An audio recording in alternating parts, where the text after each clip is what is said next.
Sup, losers? Does one of you guys want to do the intro? Hey, everybody! Welcome to Everything But the Cats, the only show where we are going to talk about the sum of human knowledge minus one specific thing. I've made this joke before. I'm going to make it until I'm dead, which, based on family history and stuff, I'm like halfway there. Anyways, if you watch our show and you watch the hit Broadway show Cats, you will have seen the sum of human entertainment and knowledge. So, anyways, I'm DJ. And I'm Gage. And today I'm we are Bryce. joined... I ruined it. Hey everybody, welcome to Everything But the Cats, the show where Bryce interrupts us all the time. Today we're joined by...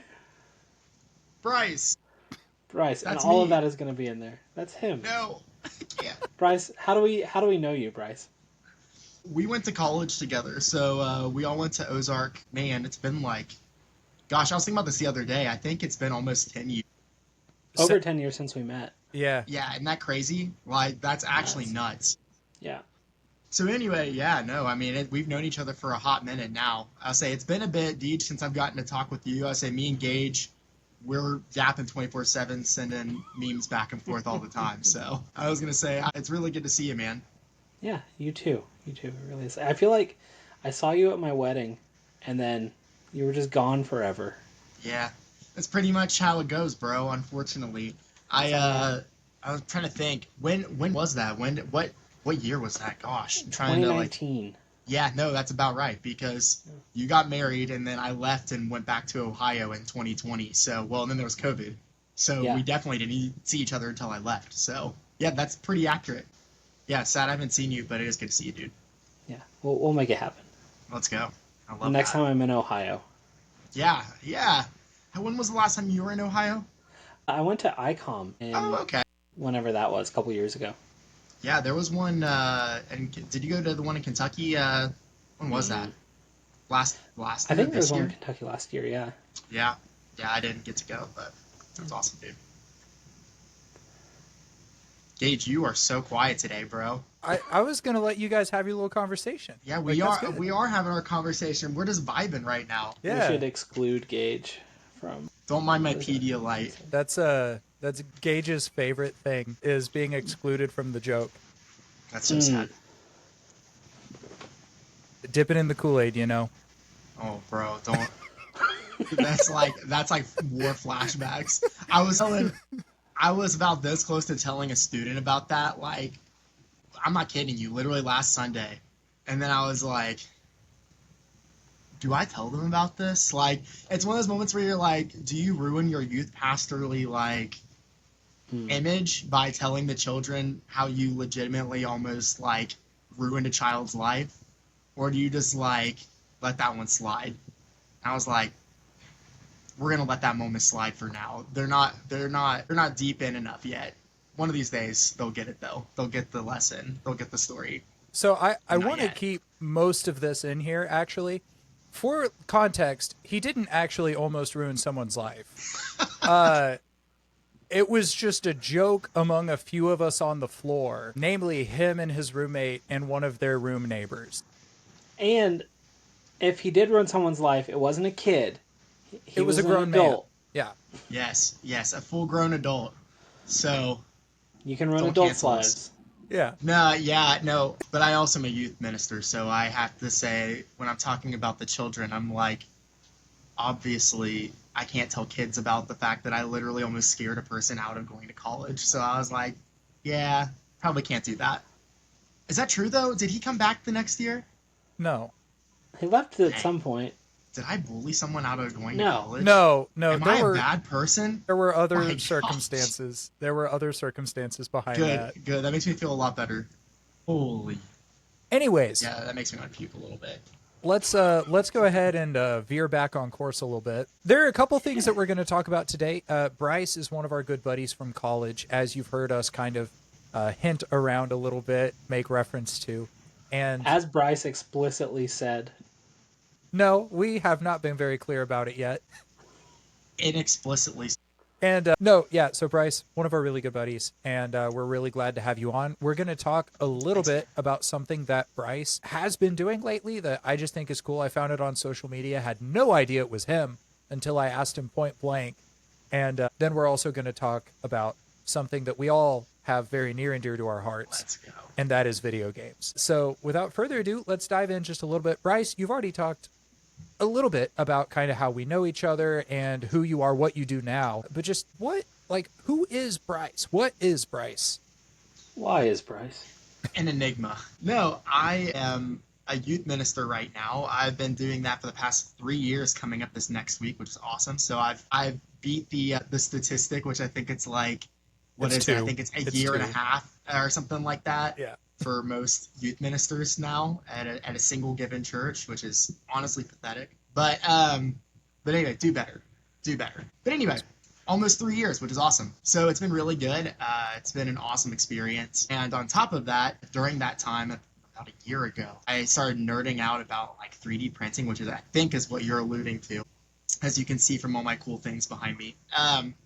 I started doing that, like, I don't know, maybe early last year and really got into it. I mean, I'm the kind of person that, like, I start something and then immediately, like, either I drop it after 5 seconds or I get so deep into it that, like, it becomes my personality for, like, 6 months. And so that was the latter for me. So I got really big into it and, like, really started going into, like, learning everything I could about printing and perfecting the craft and everything like that. And as I started doing more of it and doing like little projects for different people, I started to realize I was like, like I could probably start selling some of this stuff and doing some custom stuff for people.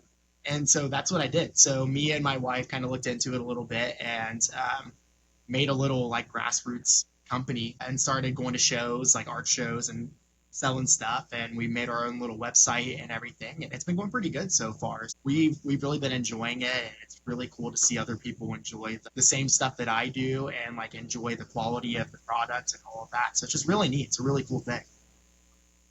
So it's Grimm's 3D, right? It is, yeah. So that's the name of the company. That's also the website. So it's grims3d.com. So if any of you guys want to come check us out, that's where we're at. We're also on TikTok and Instagram and Etsy and everywhere. So yeah, no, that's the name of the company, which is ironic because it kind of leads into the second half of all things. So like, because everybody's like, why Grimm's 3D? And so, which is like almost cringe.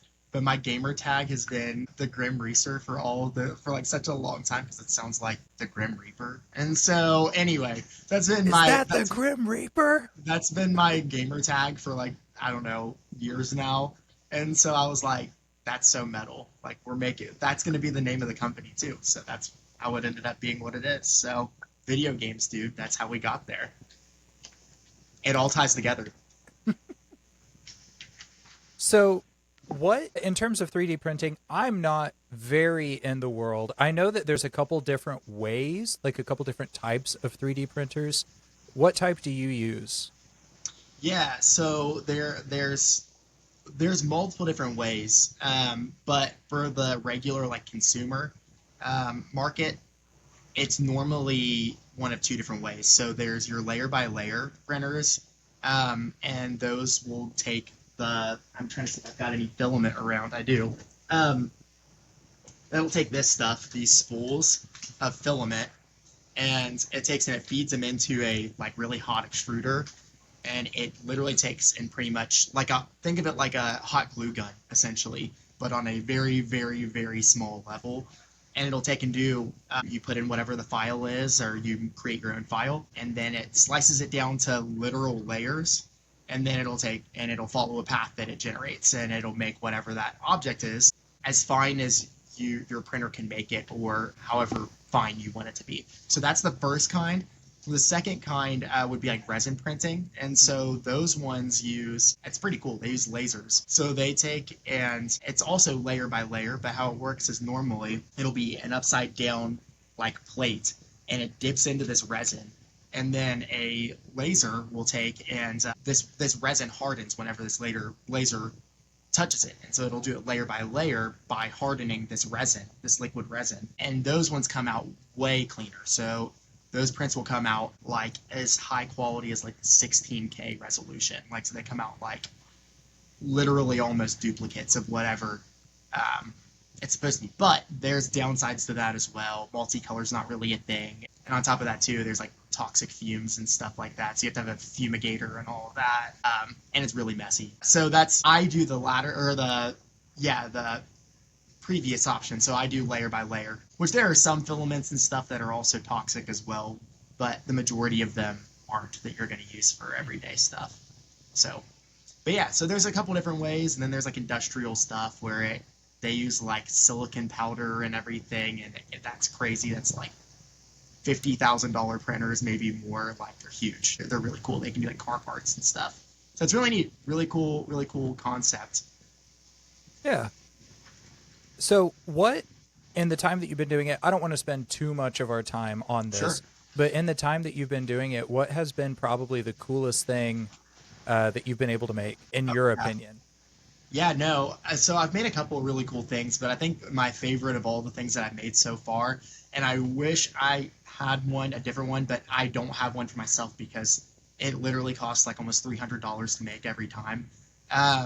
But these, I don't know if any of you guys have ever seen Buffy the Vampire Slayer, like the old TV show, but there is a whole underground community of people who are like diehard Buffy fans. Did not know this, but one of the ladies that I go to church with, and I work with her husband, she is like a huge Buffy the Vampire Slayer fan. Like, she has a whole room like dedicated to it in her house. It's crazy. But like, she's got like all the weapons and stuff from the show, and the only one that she didn't have was this like troll hammer from the show. And so she asked me, she's like, so I saw that you do like custom stuff. Do you think there's any way that you could design this like and make it for me? And I was like, this was like the first huge project I'd ever gotten. And I was like, yeah, probably. And so I did not realize the level of intricacy and depth that was going to take. But it was cool because now I know what I'm doing. But I'm not great at 3D designing, but I will hire people out to do it for me. So I reached out to somebody who does that. They designed it all for me and cut it into slices for me. And I put it all together. And then obviously had to do some post-processing. I've never done like painting of models and stuff before, but I had to do all of that for this, and it was a whole thing. It was a huge learning process, but it's really cool. So I've done that now. I did that for her, and she posted it on her fan page, and then I had another guy reach out and request one too, and I shipped that one out to Texas, so which was crazy because shipping was like $60 for that because it is so huge. But yeah, it comes up to when like it's finished, because it's like a warhammer. It comes up to like, if it's touching the ground, like almost my chest from the ground. And it weighs probably like 5 or 6 pounds, but it's huge. Like, it's bigger, like the hammerhead is like bigger than my head. So that's pretty cool. That one's pretty neat. And then for our church, I did a lot of our Christmas decorations. So I made like a 6-foot in diameter wreath for our wall in there. That's huge, and did custom lettering for our church and everything with our logo and all of that stuff. So that's pretty cool. That was a really cool project as well, but it took me literally like a month to do that whole project just because of how massive it was. But it's been really cool. It's been a really neat experience getting to do that. Like, it's cool to see the finished product and be like, dude, I did that. You know what I mean? Like, that's crazy. So it's really neat. Well, and that's also really cool that it's been able to impact and assist in ministry in certain ways. Like, that's super cool. It's always nice to learn skills. For that. Yeah, it is. It's nice to pull skills in for that kind of stuff. It's neat. It really is. Yeah. Now, this will be my last question. DJ, do you have any questions on the 3D printing stuff before we get into video games? Teach me about your pricing structure. Yeah, great question. No, is that a genuine question? I can tell you. It is. So I had a 3D printer for a while, and did stuff, and then I always felt like I was like way overcharging. It's hard. It is hard because that is a great question. That's why I was like, are you really asking this? Because there's a way that I do this. Yep. Yeah, no, it is. And the thing about 3D printing in general is, for a lot of people who don't know anything about it, they can see the price on some of this stuff and be like, are you kidding me, for a piece of plastic? And it's like, I understand where you're coming from. Like I do as a consumer, but like you have to understand that like this costs me a lot of money to produce. Like, and on top of that too, a lot of time and resources. Yeah. And if you haven't 3D printed before, like a lot of failed prints and stuff like that as well. So the product you're buying a lot of times isn't just one complete I just pressed print and it just did its thing. Like there's a lot of knowledge that goes into each thing that you make. And you learn that very quickly if you ever get a printer and start doing it. For me, how I price my stuff, just to be transparent, is I take, first of all, how much it costs me per day in electricity. So, which it costs me about $5 if I'm running my printer 24 hours. So I include that into the price as well. And then on top of that too, I look at the cost of the filament. So different filaments, which is the material that you use to make the stuff, cost different amounts of money. And some of them are nicer, some of them are not as nice, some of them are prettier, some of them are not as pretty, and some of them are just more expensive just in general. So as I'm doing that, I'm factoring in how much it costs per spool of whatever that filament is that I'm using, and using the percentage of whatever I used for that. Because whenever you go to print, it'll tell you how many grams of filament it's actually going to take. So I can easily calculate how much money it's going to cost me in theory raw materials to produce. And then on top of that too, I'll calculate in, I do free shipping on most of my websites. I can't do that on TikTok for some reason. It's really annoying, but they won't let me. But on Etsy and my website, it's free shipping. But I do calculate in my shipping costs into the price, and then that way, like I'm not destroying myself, because sometimes shipping gets expensive. That's one of the largest costs for me as a company. And then on top of that, so I'm trying to think what else. And then on top of that, whatever else, like whatever other materials and stuff that go into producing the product. And then what I'll do on top of that is normally after all of that, those are all losses. Then I'll calculate in what profit I think is fair for me to make off of it. And so, for example, like articulated dragons and stuff, which everybody sees those all the time. Those, they take me, most of them, if I'm printing a decent sized one, and I print all my stuff in the highest quality that I can, just because to me that's important, instead of being a factory that just has a million different machines running and then printing at the fastest printing settings and they look like garbage. To me, I think what makes our company stand out is the quality of our product. And so for me, I'm printing at the highest levels and the lowest layer lines to make it look as clean as possible. So with all of that, I will go ahead and I'll calculate based off of what other people rate their stuff for. Normally it depends. Like for the dragons, like I was saying, they take about anywhere between 12-ish hours to 16 hours to make. And then depending on what filament I use, that'll calculate things in as well. But generally for those, for my medium to large size dragons, especially my extra large ones, I have one that's like, it's almost as tall as I am. It's over 4 feet long. Those ones I charge like $25 for. And so in reality, I make like a $3 profit on them. Like, so it's not like I'm making like a insane amount of money off of it.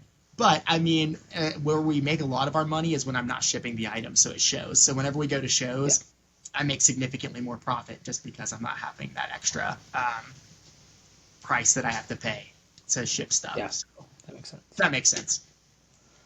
What model are you using right now? I would move my cameras. They're actually running right now, but it's not that bad actually. I was like, is it messy? So this is my workstation over here. So I use P1 or Bamboo Lab P1Ss. And so I've got a little workstation in my office, and that's where I run everything. So I keep those running all the time pretty much, just with different things. We make a lot of sales on smaller stuff. So like we'll do these little, they're over there. I won't get them right now, but these little like avocado keychain things, and they're like magnetic. So whenever they come close, they like lock in and hug. Because like people love that. I don't know. I mean, for some reason they love that. So I've made more sales on that than literally anything else. And I was selling. This month's been a little bit slower. Last month though, and previously, I was selling probably like 5 of those at minimum a week. And I sell each one of those for like $8 a piece. And so I make like $1 profit off of each one of those. But still, like, I mean, hey, it is whatever. So we sell lots and lots of those. But yeah, so I run the P1S, the Bamboo Lab P1S. I progressively moved up from cheaper printers to more expensive printers as I was making sales and stuff like that. They do a great job they're expensive, but they do a great job for the cost. So. Sweet. That's awesome. Thanks, man. That's cool. Thank you, gentlemen. Thanks for asking. I love nerding out about all that stuff, and I'll talk about it for hours. Ask my wife. So that's it's probably best that we move on because I can, bro. I can do it. I do just have one more question on this before we dive into the video game Oh stuff. heck yeah, let's go. So, in terms of like what you can 3D print and what you are interested in and that kind of stuff, what's like the wording I used when I sent the questions was like, what is like a holy grail in terms of like 3D printing? But like, what is a thing that you would absolutely love to 3D print, but you just don't have, you're not able to yet, either because of the design or the cost of printing or what? Like, what's something that you would love to do someday? Yeah, I was gonna say I love, man. Like I said, I love 3D printing so much, but it is expensive. It is so stinking expensive. And so one of the things that eventually I will do it. If I had more time before I leave for camps in the next week, I would totally start because we have a show like right as I get back. I wanna make so bad. I wanna make Guts Sword from the Dragon Slayer from Berserk. Ooh, that thing would be so sick. It's huge, and there is a file for it. But I just know I'm like that thing will probably cost at least $300 to make and film it. And that's not including failed prints and stuff like that. So one of these days I'll get around to it, but like I said, that's expensive as all get out. Hear me out. Uh, You print it for the show and like price it, and then if no one happens to buy it, like bummer. There it is. No, we will. I was gonna say, trust me, it's gonna be made. Like, let me be clear when I say it's getting made. It's just one of those ones that's like pushed to the back burner because I know it's gonna hold up both of my printers for a long time, and it'll be expensive. So, but it'll look so sick. I know for a fact if I made that, it would sell. Like someone would buy that. If people are buying the Buffy, the most random Buffy the Vampire Slayer weapons, and Berserk is one of the most popular anime of all time, and people cosplay all the time, I'd sell that in a heartbeat. Like I know those would go. So it's just working out the money to make the first one and prove the proof of concept and all that stuff. But once we do, oh yeah, that thing will be sick. So one of these days we'll do that. But today is not that day. Yeah, that is a sick idea. We'll share it when you make it. Post pictures. We'll share it because that's dude, you sick. got it. Oh, it'll be so sick. I'm not kidding. It'll be so sick. Um, I'll send you guys some of the pictures of the hammer too. It is so cool. I'm like, dude, I don't even watch Buffy, and I want one of these for myself. I'm like, but there's no way I'm wasting the filament to make one of these for myself, and I don't even watch the show. So, oh man, it's cool. It is really cool. Yeah, dude, send some stuff our way, like pictures and stuff. We would love to share that. For sure. Do you have like Octoprint set up and like getting time lapses and all that good stuff? Yeah, so I did have, in the beginning, I used Octoprint for my older printers. That was mostly just because like they didn't have any integrated like camera or anything. Yeah. The new ones do, but they're really low quality, so it's kind of annoying. The reason I wanted Octoprint was just so that way I could monitor my stuff from For sure. when I was away. The thing is, because that was when the older printers that I had, they failed. I mean, it was probably a failure rate of, I would say, like 60 to 70% on prints. Whereas these new ones, if it fails, I get mad because I'm like, dude, are you for real? Like, come on. And so they very rarely make mistakes, and it's more of a maintenance thing. But Octoprint I did use for a while, so that way I could monitor my stuff. Now I can do it all through their app, through their like, Nice. through all their stuff. But yeah, no, I did for a little bit for sure, and it's super helpful if you're getting started and don't have like a webcam set up. It's a great starter tool. And it's not that expensive. For like a year, it's like $100 or something, which sounds expensive, but it's less expensive than waiting for a multi-day print to happen, and then you're not there, and then you come home to spaghetti all over the floor, and entire spool's wasted. So it's worth it. It's worth the investment. For those who don't know, sometimes when a print fails, the reason that it fails is that it starts printing literal spaghetti instead of filament.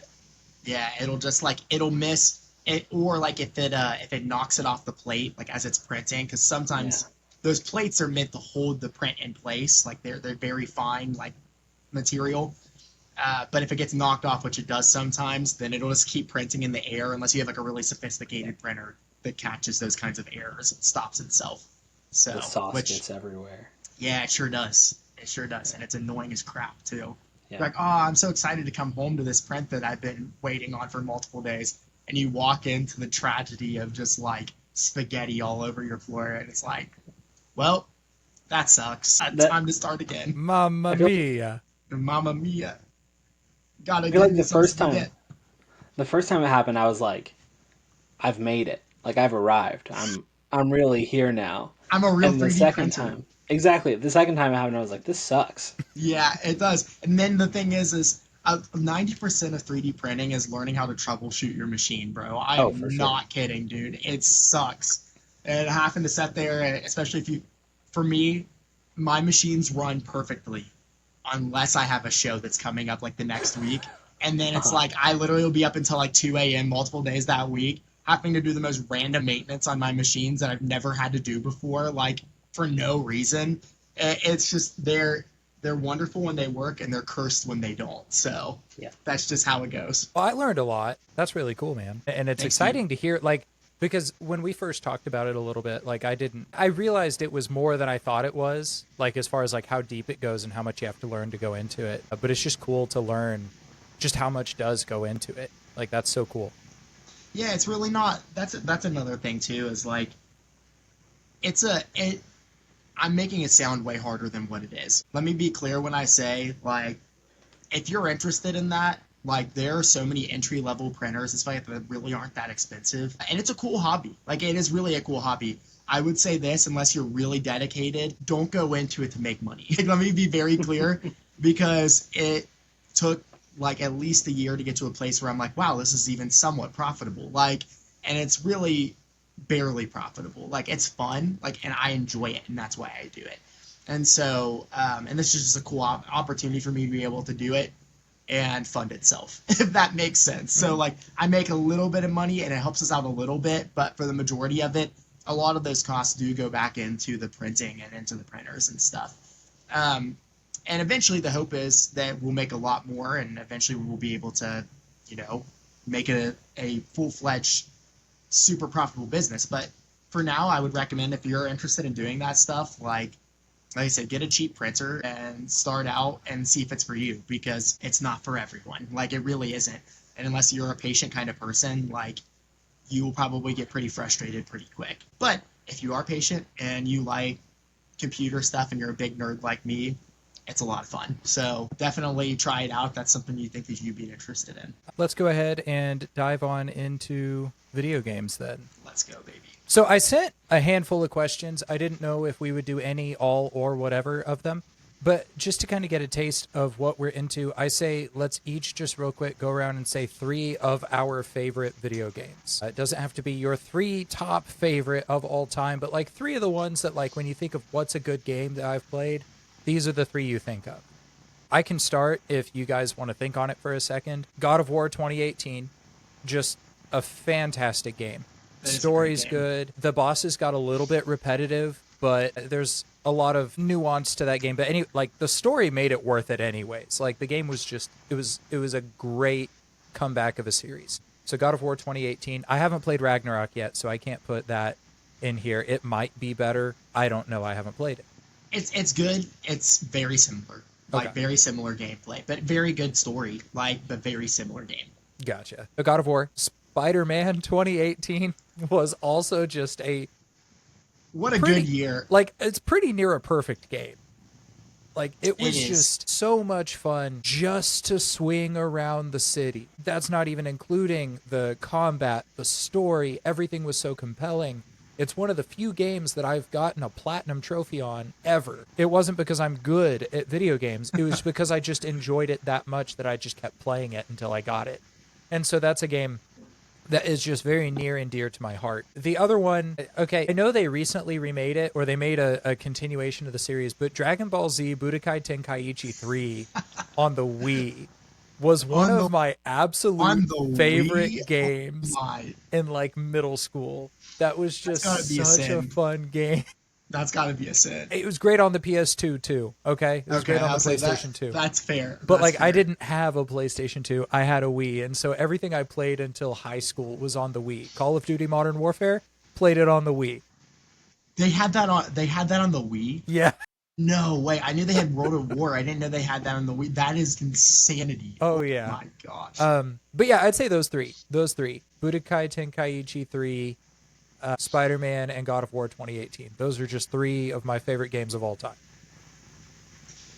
Yeah, I'll go next. I would say for me, I think my three favorite of all time, or I wouldn't even say favorite, but they're definitely up there for me, is definitely Elden Ring. I mean, that is like that set the standard recently for me where I was like, this is what AAA companies should be aiming for again. Like, this is excellency, like, in its finest. Like, yes, it's difficult, and no, it might not be for everybody, but like, as far as an open world goes, like, this is how you redo open worlds again. I think that, like, my second, Skyrim, like, is probably one of the first major phenomenal open worlds besides, I guess, like, you've got Oblivion and stuff like that, which I'm glad they remade, which is awesome. But and also the Fallout series. But to me, that was the one that really stuck, like, as a kid, and I was like, oh my gosh, like, you can do anything in this. Like, so that was a huge game, and I really just enjoyed the fact that there were so many different things that you could do. Like, And dude, so I'm I still think playing that, Skyrim like oh, I 20 know. years I think later we almost. all are, dude. I'm like, I see a clip on like TikTok or Instagram Reels, and I'm like, well, I'm back in again. Let's go. I'm like Archer Assassin class for the 6,000th time. Let's go, Yep. baby. We're playing this all over again, going Norge the whole way. And so I'm like, it literally is one of those games that, like, to me is nostalgic and it never really gets old. I know what to expect. It's one of those comfort games for me. But I would say Skyrim is probably the second one. And like I said, Elden Ring was a really great reimagining of what open world should be like, in my opinion. I think it was really great. A perfect level of challenge to, like, discovery and stuff like that. And then my last one would be I'm trying to think. I'm kind of caught up between a few of them. I want to say there's two. So one of them that I really, really, really love is I love Doom. Those games are Doom 2016 all the way up to, first of all, the new one's awesome too. I've been playing that a lot recently. I'm almost done. Blast. Those games are so much fun. Incredibly gory, but like just a good time. It's a lot of fun. It's the best Christian video game out there. I mean, you're That's killing right. demons, It is right? the best Christian. Yeah, amen, brother. It is absolutely the best Christian video game. And anybody who says otherwise is absolutely lying. So my other one that I would say is, I mean, this probably really is my third one, would be Baldur's Gate 3, bro. My gosh. Like, if you have not played that game, like, what are you doing? It is, like, groundbreaking in just about every single possible way. One of the, like, I'm not even into like round based, like, fighting, yeah, not round based, turn based fighting and stuff like that. That's never been my forte. But this game made me a believer, bro. Like, if a game is even similar in any way, shape, or form to that, I'm like, I can get behind this. That game is just incredible. You can literally, that is one of those games where it's like, I'm truly confident you can just about do anything. Like, I've never played a game before where you can walk up to a boss, and if you roll high enough, you can just knock them off the side of the map and win the boss fight. Like, what? Like, that's not supposed to be able to happen, but you can. Like, is awesome. I mean, I did that in one of the boss fights that I couldn't beat. I was like, screw it, dude. I'm sneaking up to this guy, and I'm just pushing him off the ledge. And that's what I did, and beat the boss fight by pushing him off the ledge to his death. Like, amazing game. The fact that you can do anything, awesome. Yeah, I would say those are definitely probably my top three. I guess 3 points. All solid, by the way. Thank you. All solid choices. Yeah, I like them. So, In order: Fallout New Vegas, Fallout 3, Fallout 4. I'll be taking no questions. Just kidding. I was gonna say, like, do you remember going to get Fallout 4? I do. That was us, bro. Man, good times. We went together and we broke curfew. We and didn't. No, because Monty wouldn't let us. We went to Monty to see if he'd let us. Monty wouldn't let us, but because we're Central Time, it released at 11 instead of midnight. So we got to go anyways. I would not have broken curfew. Oh shoot, that's awesome! I didn't realize that. I thought we were rebels. Yeah, I mean, we still were. Like, Monty told us not to do that thing. That's true, and we which is still honestly did that thing. so whack because Fallout is so good. If he was a true gamer, he'd understand, bro. He Yeah, just didn't. we'll get in one of these Yeah. days. That's right. Yeah, Yeah.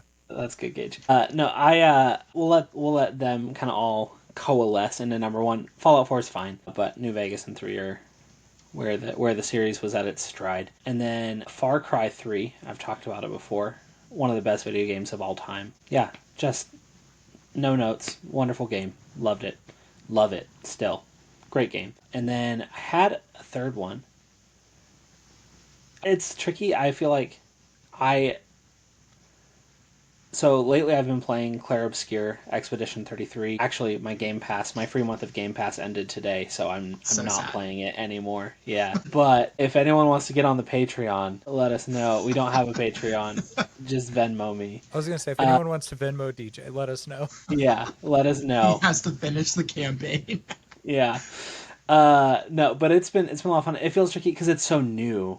Like it came out like a month ago or whatever. So it feels tricky to like throw it into the list, but it's just one that I've been really enjoying the past few, month and no more than a month. I've been enjoying it and it's been a lot of fun. If I were to do something and I could see it like holding a place on the list because it's just a very beautiful, good game. If I were to do something that's had a place in my heart for longer, Rocket League, for sure. Let's go. Dude, I don't know if you all know this, but DJ is sweaty at Rocket League. I used to be. Okay, I don't know. I was like, I don't know if it's carried over or not, but like, absolutely insanely sweaty at Rocket League. It was respect, mad respect. That's very kind. I'm plateaued at like gold 3 nowadays because the skill ceiling just grew so high Yeah. while I was becoming an adult. So Yeah, didn't have all the time in the world to learn how to do all these insane stunts in the air and crap. yeah, Like all these youngins.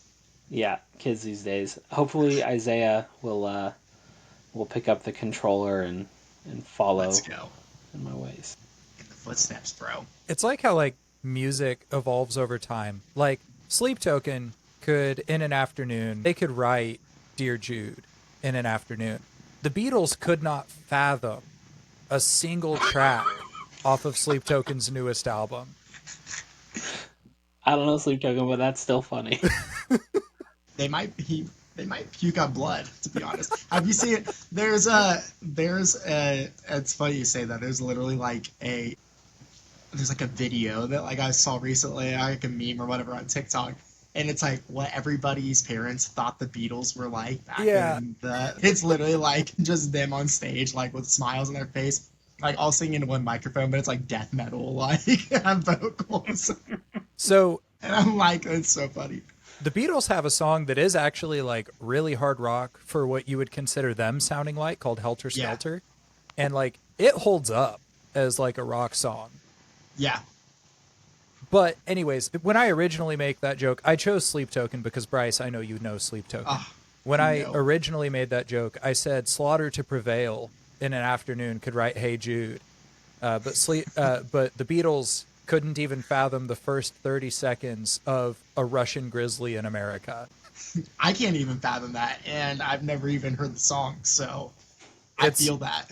Slaughter to Prevail's newest song, and it's if you're into deathcore at all, it's like the Five Finger Death Punch of deathcore, which is a big potentially diss on them. Yeah, I was like, hold on a second. Like the lead singer definitely has the most powerful voice in the genre, I would say.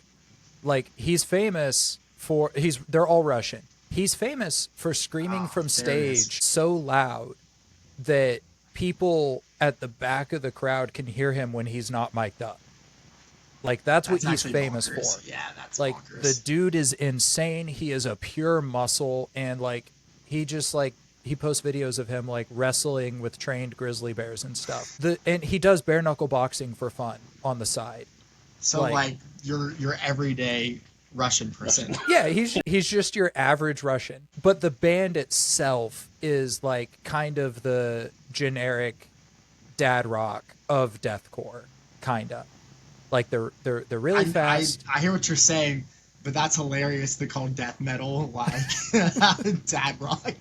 That is like so funny. Like, because I think like Creed and like Three Doors Down and like all like, oh my gosh, I mean, like, that's so funny. I like them, but there are much better technical bands in the For genre. sure, Yeah. for sure. You're like, I'm self-aware though, and I'm Yeah. not gonna act like. Nah, for sure, I get that. That's so I funny. do feel that it's important for me to come to the Beatles' defense about them not being like. In their defense, most of them are dead. That is true. They definitely could not fathom that Is it Yeah. most or just half? or anything. Well, we'll round up. They're all dead. Oh, that's crazy. The I was Beatles saying- died when John Lennon died. Yeah, amen, brother. Amen, brother. Nah, it was Jeffree Star, bro. Do you mean Ringo Starr? Oh yeah. Whoops. Never mind. Ugh. Anyways, That's funny.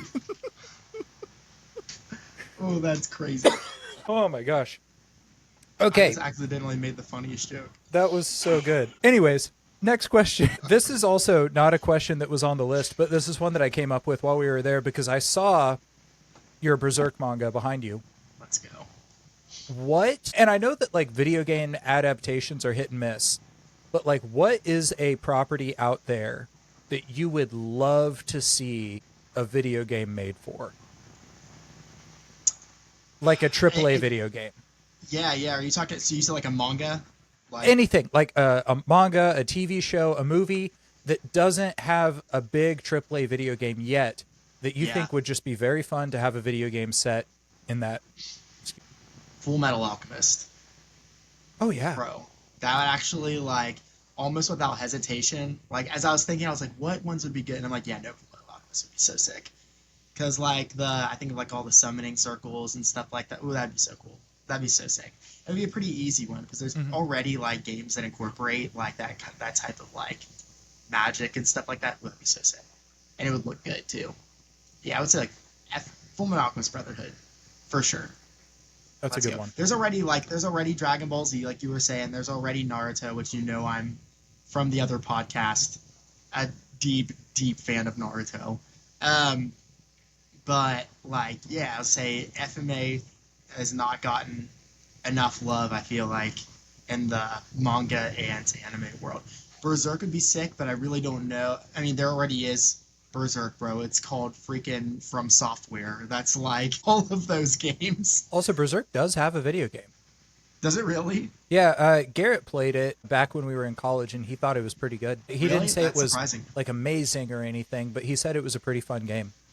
Yeah, I'm like, I didn't know they did. That's actually surprising. But like I said, if I could naturally think that one would correlate very very easily, it would be like pretty much any From Software game, just because they're all nightmarish games, and like you are completely underpowered, I mean, and yet you still have to beat all of them. So Elden it's like literally Ring Berserk. 100% takes a lot of like it takes inspiration from a lot of places, but it definitely takes inspiration from Berserk. Like Yeah, 100%. no. So Same for it's is it Bloodborne. Miyazaki? Is that his name? Right? I think. I think so. The creator of like all of the Dark Souls and stuff like that games, he is like deeply inspired by Berserk. So like a lot of his stuff is like in the games. There will be like in Elden Ring. There's like a shrine that has like the Dragon Slayer sword and everything like that, and like it's a reference to like there's a reference to Berserk like engraved into it and everything. So like dude is totally all about that life. So like you can tell he definitely tried to make a game very similar to that anyway. So I'm like that's probably the closest we're gonna get for a very long time, unless Berserk miraculously gets redone in a way that it absolutely should maybe be redone. It's one of those ones that I'm like, as I read it, I'm like, this is so dark, I'm not sure this should ever make it into film. But I'm not sure. It would be very good, but also incredibly dark. So I don't know. I don't know. But yeah, Full Metal Alchemist would be my take. DJ, you got one? So I've been watching the Fallout series on Amazon. And then also like The Last of Us on HBO Max. I think those could definitely use a They video would game make some good adaptation. video games, I think. Yeah, I think there could be something there. I'm trying to think if there was anything. I feel like there were things when I was like, oh, I mean, I feel like I know that Avatar: The Last Airbender games exist, but just like I don't need Aang, I don't need any of those folks. I just need an open world, like set in that world, and I'm a happy camper. I think Mm-hmm. so. I'd say that's probably the only one that comes to mind right now. That's a good one. That would be so sick. Ooh, I'd love that. So, And it's one of those ones Oh, too that you're like, it would not be hard to make into a video game. I feel like, mhm. you know what I mean? Bryce, the Cradle series by Will White. You're have you read Cradle too, I have at bro? your How do I not? recommendation. How did I not? What'd you say? At your recommendation. Did I? I couldn't remember Well, if I did or not. you didn't. It was like I bought a Kindle at the beginning of last year because I was wanting to get into reading, and I had Kindle Unlimited for a month or maybe a year. I don't know. I had it, Yeah, yeah. and I saw that it was an option. I had remembered seeing you do posts about like Will White Oh, and how he was yeah, dope, and so I checked it out and immediately was like, this is the coolest thing I've ever read in my life. dude. Cradle would be so sick. Like, it Yeah. would be so sick as a game. Yes. Oh, yeah. No, I'm glad you read them. I was gonna say they're so good. I really hope that he ends up continuing that series Yeah. after Cradle and goes to, um, oh, what is it called? Like Have you read it all? Biden stuff. Yeah. Yeah, yeah. Because I'm like, they end up like ascending or whatever. So Yeah. I was like, I don't want to spoil that. So Yeah. Yeah. No, you're good. I read. Have you read like the 13th? I've not read it all the way through. I started it a while ago, Yeah. and didn't end up taking it all the way. Yeah. It's okay. Is it okay? Yeah, I figured it was just Yeah. okay. Because I was reading through and I was like, okay, so this is pretty much just all. I really don't care to read an entire book of bloopers. So I'm like, I'm Or good. like Or a emotional fanfic. fan service. Yeah. Yeah, yes. I'm like, I'm good. Yeah. So I'm just waiting for him to decide to do the right thing and finish Cradle. Or make the video game. Yeah, bro. Or make. You know they're supposed to be animating it, right? Yeah. Yeah, so we'll see what happens there. But yeah, no, I love Cradle. And then his other. Did you read his other series that he did, or No, I the newer haven't. one? It's okay. Hmm. But his next book of the series, he just randomly announced the other day that it's going to come out on the first, July 1st. Okay. So I was like, let's go. So I'll catch anyway, up. heck yeah. But anyway, yeah, no, love Cradle. That would be phenomenal. I was thinking like Gravity Falls, Oh, for sure. like not necessarily following the plot of the show, but like just kind of set in the town of Gravity Falls. Maybe some like extra canon stuff. Like you're still Mabel and Dipper, but you're exploring the rest of what's in the notebooks. Just that kind of stuff. I think it'd be really cool. It's a world that is just weird, and I think it could be almost in the style of like a platformer. I don't think it would be like a combat game at all. I think it would be some minor combat, but it would be more in the realm of like Banjo and Banjo Tooie, Banjo Kazooie, stuff like that. Which also those games really great, but just yeah, I think that would be a really fun style of game. Yeah, I could see that being like a puzzle game, like a puzzle type, Yeah, like exploration type game or something like that, which would or be really cool. even like you could make it similar to what's that farm game that everybody loves? Stardew Valley, Stardew Valley. You could make it like similar to Stardew Valley. so good. You know, do something similar to Penny's the that wife for style. days. So there's a lot of possibilities out there. But I love that world.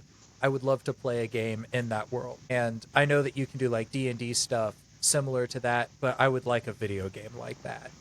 Yeah. Yeah.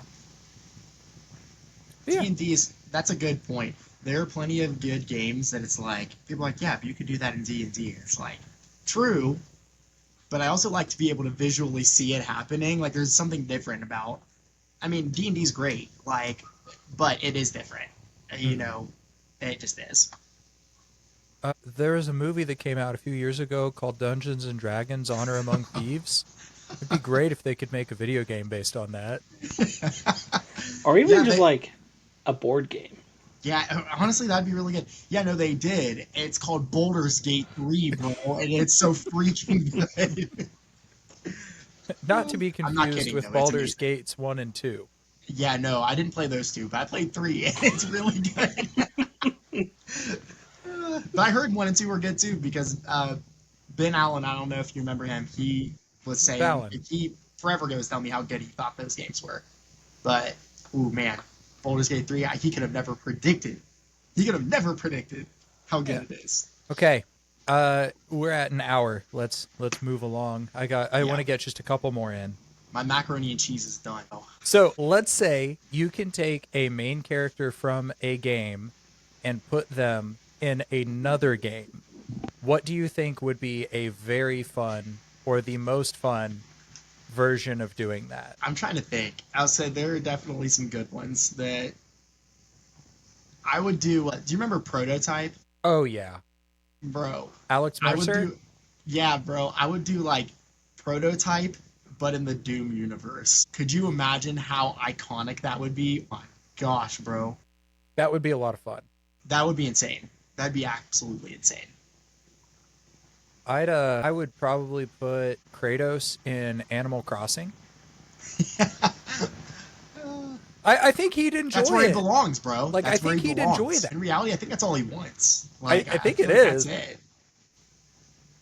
Bro just keeps getting like thrown into these insane plots that he does not want to be in anymore. Bro just trying to chill. Let the man live. Or shoot, like put Kratos in the Prince of Persia, even. Get like a different type of mythology. That'd be sick.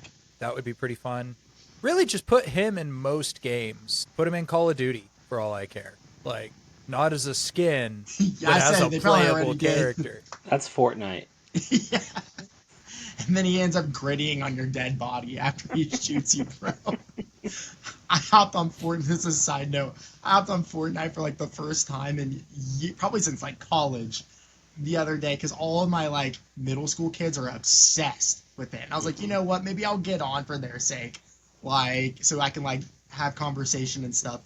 Bro, I die in like 3 seconds, get blicked right in the head, and then this person in some like anime girl skin comes up and absolutely like defiles my corpse by grittying right over me, bro. And I'm like, I'm getting off, dude. I hate this game. This sucks. That's my Rocket League, bro. That's my Rocket League. Where you were like, yeah, dude, I used to be peak. Not anymore. So sad. Skill ceiling. Smite sad. for me. Oh, yes. That does remind me. So my answer is like, so there's the video game Fall Guys or whatever. And I would take that guy and put him into the Doom universe and watch him get smeared because I despise that video game. What? Really? Yeah, I really try hard to not swear and stuff, right? And I usually do a pretty good job. And this was years ago. I've grown in maturity since I was, I don't know, 25 or whatever. But we're living in an apartment, and I've got neighbors on all sides of me, and I'm playing that game, and I just keep falling and dying. And at one point, I yelled the F word, like full volume, like that's it. That's the whole F. And then like mid game deleted the game from my PlayStation. So that guy can go to the Doom universe and get ruined. He can go to gosh, what's the one with the Nazis? Wolfenstein? Yeah, Wolfenstein. He can go get Wolfenstein or whatever. I don't.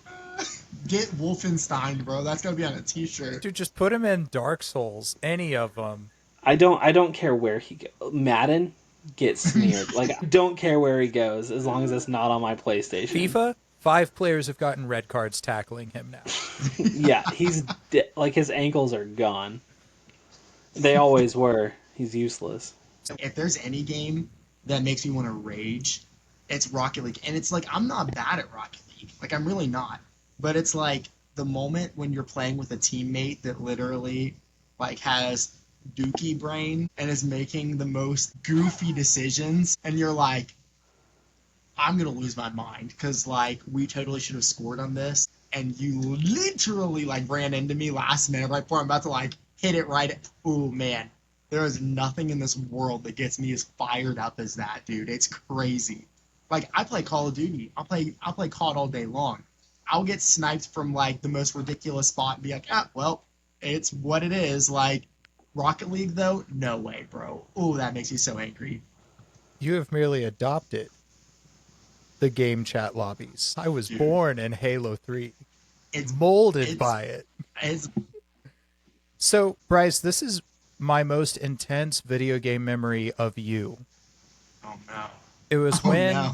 Naruto Shippuden Ultimate Ninja Storm 4 came out, and you were trying to beat it like the week before finals. And I think you were Naruto and Sasuke fighting against Madara, or you were Kakashi fighting against something. And it was where you were on a Susanoo flying to attack someone. Yeah. To anybody who doesn't know what this means, just buckle up. It doesn't make sense. But I just remember, like, I wasn't in the room, and I heard you down the hall screaming, "Get in my belly!" And then I walked in and saw you finishing the fight. That's beautiful. I don't remember this, but that's amazing. Dude, that honestly though, those games are so good. Oh, they're Like so good. they are amazing. They are like for a freak like no anime game has any right being that good. Like Yeah. and Well, those like, games the great. replay value isn't insane. Like, the replay No, value for isn't, sure. but it's just because the story's that good. Like, the It is. Naruto story is so good that it makes a simple arena fighting game so, like, a peak game. Well, and they make it too. Like the story, for the most part, like obviously they skip out a lot of the stuff that's less important, but like Yeah. it's pretty like to the show slash manga, which Yeah. is really cool. So I Yeah. really enjoyed those a lot. But that's funny. I don't remember that at all. For some reason, that was just it's a core memory for me. I unlocked a core memory for Gage. That's beautiful. I love that. I probably unlocked a lot of core memories for people, unfortunately, not in the best ways. Dude, oh my gosh. That's funny. Okay, I have a couple more questions. Okay, so I think these two are just fun questions. They're going to be easier to end on, I think. What is a game that you would love to see get a remake or a reboot? I don't want to steal. I don't want to. Or not Gages. I don't want to steal DJs. Go But- nuts, man. No, go ahead. No, I want to hear yours first, so that way I don't steal it. So that you're not stealing mine, I'll say Far Cry 3. Oh, good. That's not the one I was gonna go for. Yeah. Thank you. No, I know. Yeah, I was gonna say New Vegas is the one it's gotta be remade. But go ahead. Yeah. I mean, Yeah. No, I mean, that's all that's all that wait, that wasn't even Bethesda, was it? it was published by them, but it was developed by Obsidian. I was going to say Yeah. remakes is all Bethesda does anymore. Yeah, I know. What the heck? Yeah. So, Far Cry 3, one of the greatest video games of all time, and but it's wild because I feel like as we've gotten older, the amount of times that like I'll go back and play an old PS2 game, and I'll be like, man, when I was a kid, this felt so real, but I'll like look at this piece of garbage. And I feel like the older we get, the less and less that seems to happen. But then I went back and played Far Cry 3 a couple years ago, and I was like, these graphics blow. And so a good remaster and something that brings back the co-op mode, because it used to have a co-op mode that was a lot of fun. Or I think it was a lot of fun. I only ever made it to like level 2 with my friend Donald. Not Trump, different guy. In case anyone was curious, yeah. But only made it to like level 1 or 2, and nowadays whenever you buy like the remastered version, it doesn't include the co-op because they shut down the servers, and somehow the co-op needed servers for some reason. I don't know. I don't get it. I don't like it. I need to get a PS3. But anyways, a remaster of that would be dope.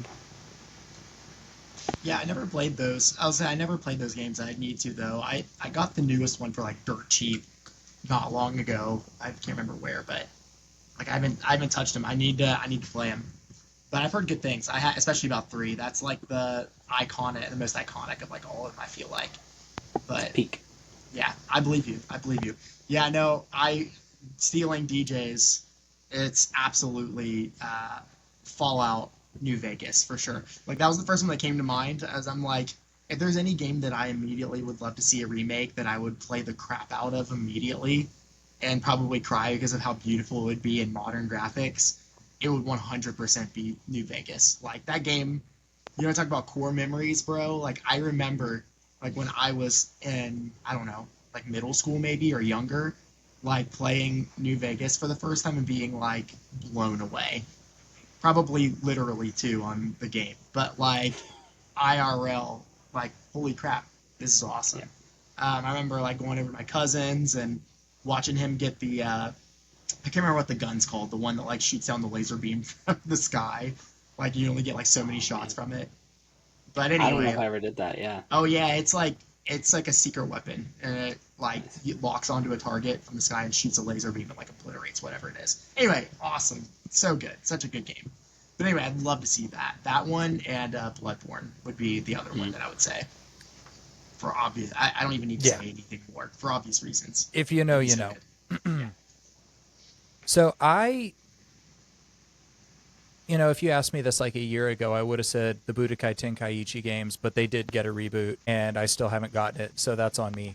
But no, genuinely, I think it would be so cool to take the story of the first like 5 God of War games and to put it in the style of the new games.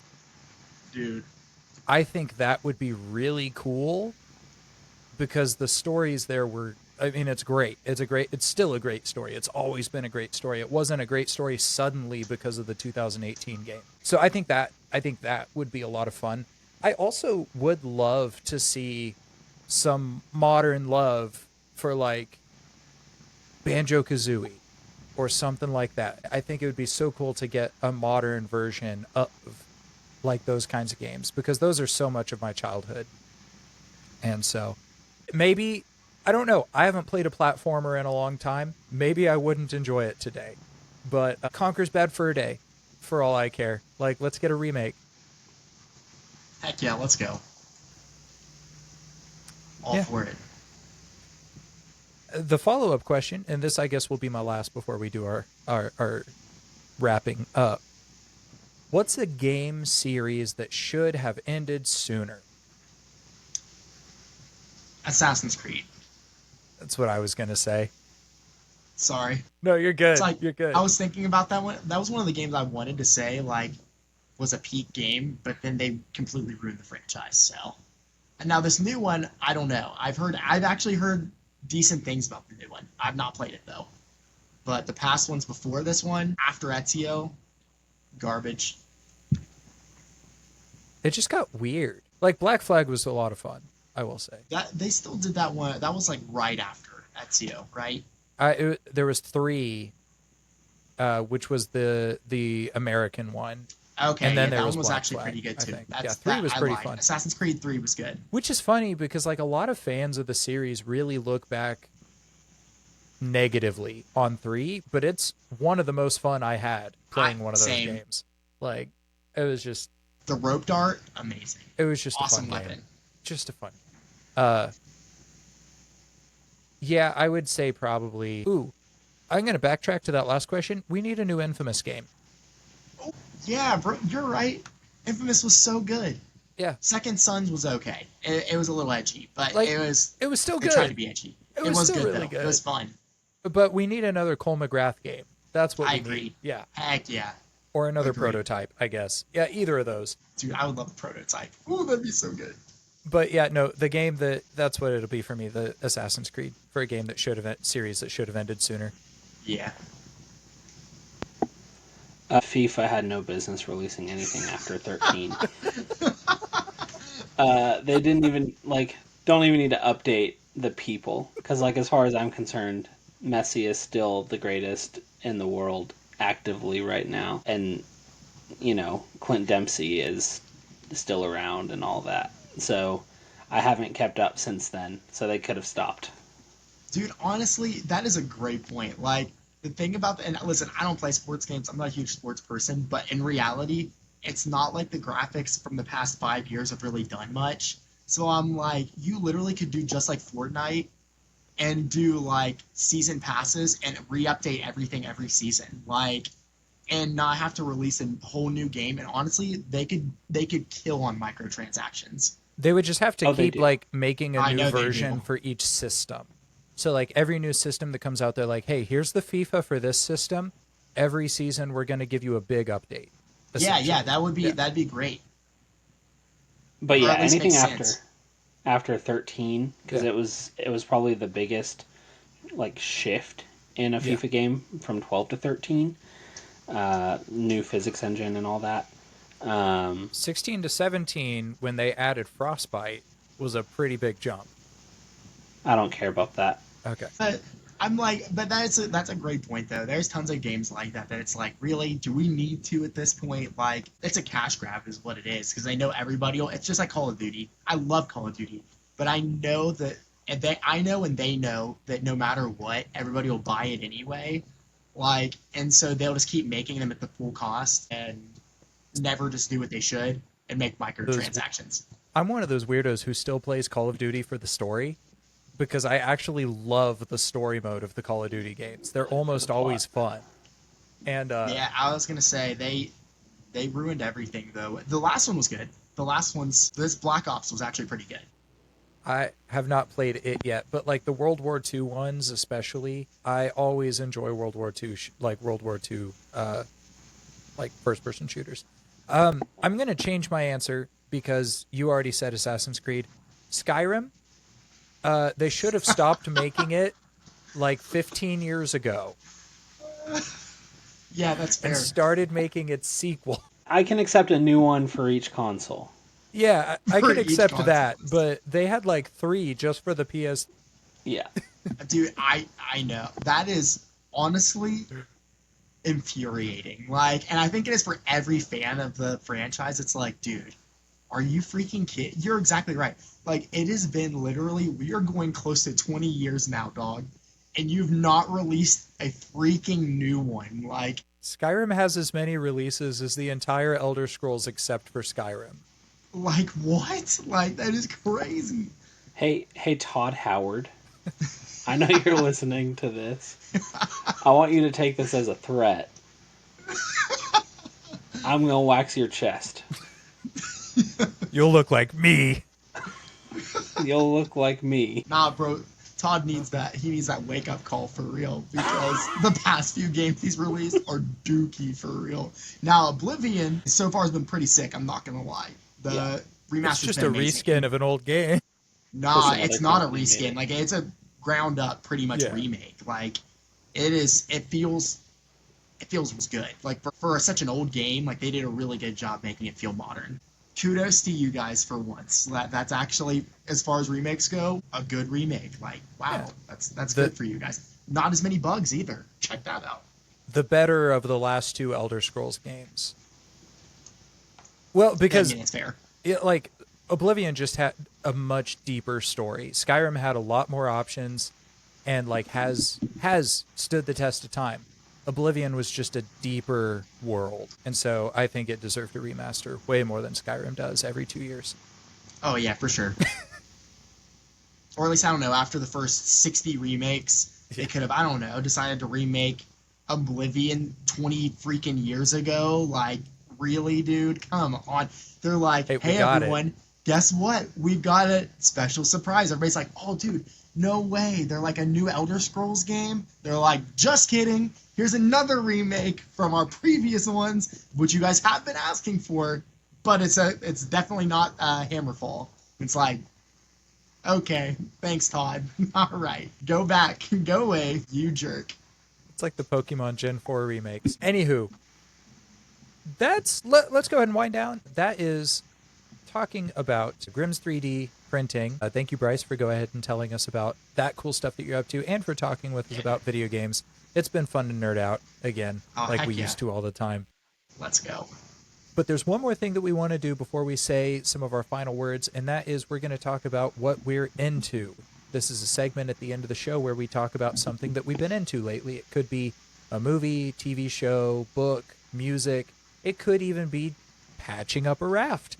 You never know what you're going to get with what we're into. So, what are we into right now, guys? DJ, you go first. I'm gonna wax you, Todd. That's what you're Can't gonna get say? away, Todd. I don't really have an answer to this.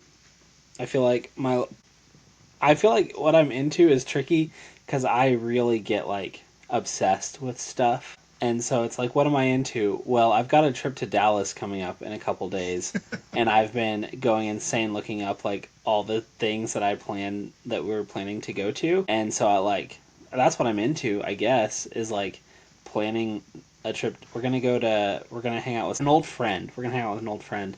We're gonna go to Matt Chandler's church down in Dallas, so that'll be fun. Been a while since I've been to a big church. So, but that feels weird to be something I'm into. Like I've been googling that church a lot, so that's cool. So yeah, I don't know. I'm on the open beta for Rematch, which I mean it's open, but it's marketed as Rocket League without cars Uh, because so soccer? it's a soccer game where everyone controls like one person, That's kind of cool. Oh, that is and actually it's cool. I'm terrible at it, but it's fun. So definitely worth checking out. The open beta lasts maybe like 2 more days, and then it's gonna release for like $30 or something insane in June, and I'll buy it when it goes on sale sometime. Like on side note, I'd have way more respect for most sports games if everybody was controlled by one person. Like, because everybody's like, oh, I'm so good at FIFA, I'm so good at Madden, and I'm like, my brother in Christ, like you're controlling the whole team, like. And then on top of that, too, Madden in particular has gotten really pay to winning recently. So FIFA has a mode called like online clubs or something where you do play as one player and you See, have to that's play with a awesome. team That's sick. and you are a specific position. So I've never played it because I don't have 10 friends who play FIFA. Do you have to actually like play in tournaments and stuff? Yeah, like you play against other teams of 11 essentially.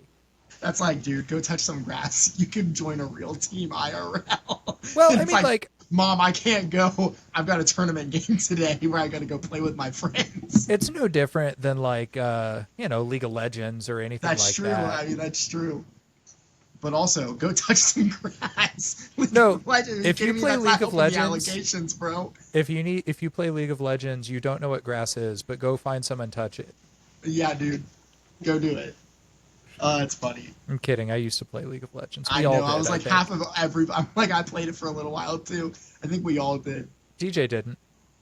No, DJ I did. tried a couple times, and like I feel like I would play for a little bit, and then be like I'm done, and then I would try to uninstall it, and it would just be kind of permanently stuck on my computer. Yeah. So it's on my old computer. It's one of those games too that it's like if you joined it anywhere in modern day, like you're so behind the curve on how that get Yeah. like there's so much learning that has to go into that game in order to make it fun. I feel Yeah. like, which just kind of sucks. So But I would say Smite's the same. I quit playing it for like 4 years, jumped back in, and immediately started getting pentakills again. dang, son, all right, I no lifed Smite for a while. humble Like flex over here. He said, "Listen, I'm getting pentakills and I was also playing as a noob account, a Smurf account, so that's not saying much. that's insane." Playing against all the people who jumped on with the Smite 2 hype. I I don't mean to brag. I am still better than bronze Rocket League players. I could smoke Yeah, them. you So could smoke me like easy. yeah, you're bronze or I'm less. lower. I am below bronze. That's I feel that way about. I feel confident like with I haven't touched Call of Duty in months like, but I can hop on a Call of Duty pretty much at any time and shred if I need to. Like in team deathmatch or kill confirmed, I'll shred. So I played the first season of the new game, and I mean, not to brag or anything, but I was in the top 5% on kill confirmed in the world. Hey. So Wow. anyway, so I'll shred on kill confirmed, but like that's the game that I can like consistently come back to and like pretty confidently be okay at, like, and not be terrible. You could beat me. Maybe I don't know. We haven't played Call of Duty have we ever played Call of Duty together? I'm not good at first-person shooters. Yeah, I was like, I don't know if we've not. ever played. Yeah, I'll say I don't know if that ever was a thing. Unless it's just a story based. That's the thing. I play games for the story, not because I'm good at games. And so, like, I have no, except for FIFA, I guess. Yeah, I was good. That's what my brain went to. And Smite. See, in FIFA, I create the story. I'm like, there it is. Yeah. He's got the imagination for it. I'm going to start this team, and I'm only buying American players, and we're going to take over Europe with just Americans. That's crazy. Like, that's so my kind goal. Of like what's, I mean. Anyways, Bryce, what are you into? So, one of my favorite bands. So we already kind of talked about it earlier. Sleep Token. They just released an album like 2 weeks ago, and I'm obsessed because it is so good, and it's amazing, and it's really cool too because it's like me and my two brothers went to like a festival a couple of years ago and saw them right after they released their last album, and they were like rising at the time. Like they definitely weren't like there yet. They still were on a small stage and everything, but like going to their show there and seeing the amount of people that were crammed into this venue, like when they should have been overseeing Pantera, like was cool. Like, I mean, because you're like, dude, they clearly are like on the rise. And I remember telling my little brother, I was like, dude, I'm like, they're gonna explode. I'm like, they're gonna explode in the next few years. And they totally did. So like they had their first #1 album ever for their career. They and like one of the only metal albums to get that high like in a metal while. And rock. Yeah, they were on the Billboard 200, and they were #1 a week ago. Yeah, which is unheard of. Like for metal. I mean, and a lot of people are like, well, they're not metal, and I'm like, I'm not even sure they would claim that they're even fully metal, but they like, are metal. Yeah, but I'm like, they're in the genre, so I'm like, it is crazy for anyone that does any kind of screaming or anything like that to make it to #1. Like, that is, I was my wife into it too, but Dude, like, that's one of those things that's just, it's really cool. Whether you like them or you hate them, like, you can't deny that they are clearly impressive for making it to #1 as a metal artist. Like, that never happens. So that's just really cool. To be really, fully really cool. honest, I'm just so proud of Bo Burnham for stepping out of his comedy comfort zone like he has. Dude, what's crazy? It is crazy. Like, when you listen to Bo Burnham, like, doing his, like, goofy, like, low voice thing, legitimately does sound, like, almost identical to Vessel. Like, he does. It's almost so identical. It is crazy. On a real note, I don't like being I don't like gatekeepers. I've been a fan since before Take Me Back to Eden came out. And I'm just kidding, yeah. No, I am actually proud of that one because of how big they've gotten. Yeah, it's cool. Not like, in a cool. You're not a true fan kind of way, but in a, man, I found those guys kind of. Yeah.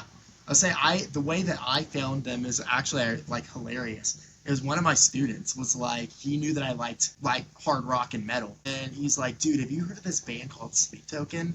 And this was right before Take Me Back to Eden came out. Like, this was before, actually, I think before they announced it. So he showed me, was it Aqua Regia? I think it was. Or was Aqua that Regia was on Take Me Back to Eden. Hypnosis? No. What's the other one? Granite. I can't think of it right now. No. Granite's Alkaline. Alkaline. Thank you. Alkaline. And so he showed me Alkaline, and then really soon after that, The Summoning, they dropped the first single, The Summoning, for that album. And so I kind of picked up like right as they were gaining momentum like that. And so it was really cool. I mean, it's just been really, like, I remember when we were going to that huge concert, like I said, like I was really excited to go to this festival, but I was going for Avenged Sevenfold because they're they've been my all-time favorite band. But then when I saw that Sleep Token also was going to be there and I like kind of liked them, I was like, oh, sick. Like, I'm definitely going to go see them. And it was honestly, like, of all the concerts that I've seen, and they didn't even get a full set. It was one of the coolest and weirdest concerts I've ever been to. Like, it was awesome. Electric. Like, it was a really cool concert. And so it's just really cool to see them gain the traction and sell out. I don't know if you saw this. They sold out all of their shows in 10 hours for their next tour. That doesn't shock me. 10 hours before the album even dropped. So, like, yeah, they're huge now. It's just really cool. So, anyway, really neat. What's the new album called, Bryce? Even in Arcadia. There you go, listener. Yeah. Check out Even in Arcadia by Sleep Really Token. good. Really good album. Prepare to cry, probably. Uh, Great. Okay, and then last but not least, maybe least, no, not least, we love this guy. I'm into The Sea and the Sword by Levi Qualls. This is a fantasy book by our friend Levi. A couple weeks ago, we had an episode where we had him on to talk about it. When we recorded it, I had only just gotten the book and hadn't had a chance to get further in. But now I'm about halfway through, and I can say, like, genuinely, I am loving this book. It's really fun. It's got a lot of adventure to it. If you like high fantasy, if you like Greek and Norse mythology, and if you just generally like, it's kind of a coming of age story, but it's definitely got some like rejection of the call vibes to it. It's just real fun, and I'm excited to see where it goes, and I know he's planning on writing at least one more, so I'm excited for that when it comes out as well, even though it's probably going to be another year or so. But anyways, really enjoying that. I've been having fun talking to Levi. Comes out June 30th officially, so be looking for it. And yeah, if you want to follow him, check him out. Check out the episode we had him on. It's a good time. GG's in the chat. Yeah. Okay, some final thank yous really quick. Bryce, first and foremost, thank you for joining us today. It's been fun having you on. Obviously, we talked a lot and we had fun. I enjoyed it. We made some very good jokes in here. Let's go. None of them will make the cut. Nah, A lot of them will make the that cut. tends to be how it goes. The best jokes are never told, bro. I'm going to do my best to make sure a handful of them make the cut. Just don't get me canceled. I'll do my best. I will do my best. But yeah, thank you for joining us. I want to give a thank you to Adam Ward and Jared Scrother for our intro and outro music, respectively. Thank you to everybody else who's had a part in helping us put this together. DJ, thank you for the work that you have done in helping us get where we are and for being my steady co-pilot in this. Just for, I wouldn't have started if you hadn't pushed me to start, and you've been with me the whole way. We've been doing this for over a year and a half now, so it's been really cool. It's been a lot of fun. Also, this is probably like episode 75, 76 now. Wild. We're getting close to 100, boys. Let's go. Anywho, thank you so much for sticking around. If you're still listening, thank you. If you're not still listening, thank you anyways, but you don't know I'm saying thank you to you. You're great, and we love you, even if you were just here for a few seconds at the beginning before you realized you clicked on the wrong thing. Stay lovely, people. This, real quick little shout out here in a couple of weeks or a week. I don't actually know. This is probably coming out in a week and a half after we edit it. Whatever. Here in a couple of weeks, we're going to be spending 13 weeks of the summer going through strange and mysterious things, whether they be monstrous, whether they be haunting, whether they be just downright unexplainable. We're calling it Creatures Unseen. If that's something that you find entertaining, please join us for that and share it with your friends. Yeah, thank you guys. We're looking for a third co-host for that. Sure. As always, if our thanks aren't enough, you can go thank yourselves. Also, yeah, thank yourselves.